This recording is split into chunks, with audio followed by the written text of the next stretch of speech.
ખૂબ સારા સમાચાર આપતા આનંદ અનુભવું છું કે બોટાદમાં ખેડૂતોના થઈ રહેલા કડદા વિરુદ્ધ જે આંદોલન ખેડૂતોએ કર્યું અને ભારતીય જનતા પાર્ટીની સરકારે ભોગ બનનારા ખેડૂતોના પક્ષે રહેવાના બદલે કડદો કરનાર વેપારીઓનો પક્ષ લીધો, ખેડૂતો ઉપર કેસ દાખલ થયો. એ પૈકીના 34 ખેડૂતોની જામીન અરજી બોટાદ સેશન્સ કોર્ટમાં મૂકેલી હતી.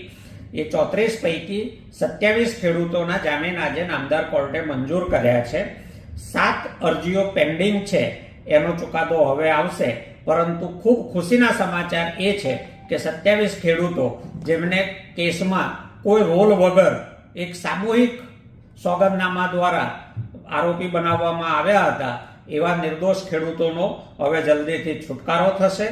આ બોટાદના કડદાકાંડની આખી લડાઈમાં એક મહત્વનું પહેલું પગથિયું જે ખેડૂતોએ જીત્યું છે અને આવનારા દિવસોમાં કાનૂની રાહે તમામ અડચણોને પાર કરીને ખેડૂતો સફળ થશે એવી આશા છે.